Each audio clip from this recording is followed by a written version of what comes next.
we are going to start out in the kitchen because, believe it or not, it is the holiday season already. People are starting to get ready. I think it's like 6 weeks or something. It's really, really soon.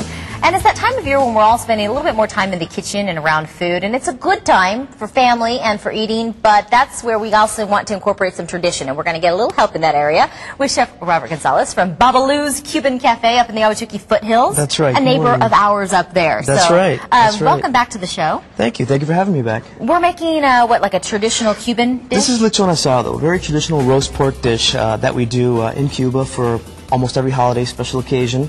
So I just want to talk a little bit about roasting, especially getting to the holiday season. We're going to be roasting a lot of foods, and a lot of times the worry is that we overcook the meat and it comes out dry, and explain why that happens sometimes. Okay. All right. So first off, we're going to take our meat here. We got fat side up. We're going to score it a little bit, get it open. Now, when you roast everything, when you roast anything, excuse me, the problem is that you're not going to get inside the meat. You know, you're only cooking the outside. So you kind of, a lot of times what we do is we try and see if it's cooked on the outside, and when we see it cooked on the outside, it's like way overdone on the inside, right? Correct, correct. What was that you put on there? This is a little blending of adobo. It's salt, cumin, oregano, pepper, and I'm going to get a little bit of diced onion and garlic that I'm going to rub into this top of it here, work it in there. So it's going to give it's going to give the outside a really nice flavor. And then before we throw it in the oven, we're going to layer it with a little bit of mojo, which is a marinade that we use in Cuba a lot. It's citrus juices, olive oil, more garlic, more adobo blended in there. How'd you get it that thick?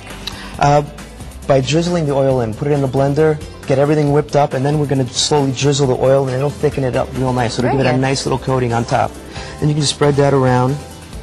And you're going to put it in your oven about 350 for the first hour. First 30 minutes, you want to cook the top, brown it up really nice. Then you'll flip it over, get some color on the bottom side of it. After that half hour, turn it back up, skin side up, and let it cook. Should take about another hour. You want to get to an internal temperature of about 150 degrees. And that's going to maintain the moisture on the inside? Correct, because what a lot of people don't understand is once you take it out of the oven, that internal temperature, it continues to rise, even after you take it out. It's called carryover cooking. So sometimes people take it out when it's right at 160, 170, where you want it to be, you take it out and it's going to continue to rise up to 180, 190, drying out your meat. Okay. That's how you're going to get that really dry meat that nobody wants. Now, I know a lot of times with steaks, you know, you'll see people go like this and they'll push them to see, you know, to see if they have. When you're talking about smaller cuts of meat, it's easier to tell on the firmness of it how much it cooks up, because the proteins, as they cook, they coagulate. They get a little bit stiffer.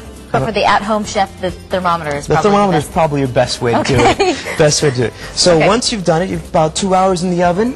You've got this right here. You've got a very nice cooked center. It's cooked all the way through. You have a nice crusty outside. Here's all that garlic and all that mojo that cooked up on top of it, giving you a nice layer of great flavor. And this here is the finished traditional Cuban dish. You have your moros on the bottom. You have your yuca, which is a starchy root vegetable, very similar to the potato, but actually has more protein, more vitamins and nutrients than your potato does. Really? So a little bit healthier for you. But it has the same texture and consistency? Same texture and consistency. And if you want to keep your meat, again, like I said, you can't really flavor the inside when you're roasting it. So a nice little sauce right at the end, something you can put over your meats. So this is something that can be heated up or used as a marinade or something to kind of saturate those juices. Now, when people go home to do this, what are the problems that you anticipate that they might run into? Because, you know, you make it sound so easy, Robert, but we go home and it doesn't taste like Babaloos. It's not that difficult. If you follow the recipe, it's pretty simple. It's just a matter of keeping your eye on the product. Okay. It's something that involves a little bit of prep, and once it gets cooking, you can kind of leave it alone, but you do have to go back and check on it. Okay, so that every 30 minutes rotation thing is key. It's not one of those stick it in there and forget about it. You cannot do that. Our oven is not a crock pot. You cannot do that. You got to make sure that you keep checking on it, stay on top of it. Some ovens, some meats might cook a little faster. That's why you want to be continually checking, poking it with that thermometer and seeing where it's at. Okay, and then finally, you said this was like a traditional Cuban holiday dish. So what holidays and how, did you have this with Grandma? Oh, always. In Cuba, really the big day is not Christmas, but Christmas Eve. Okay. So everybody gets together, everybody has the big meal. This is the meal that we have, and then once all the meal is done, then we all head out for midnight mass. Okay. And you know, Christmas is more of an at-home day, but gift giving isn't even done until January 6th.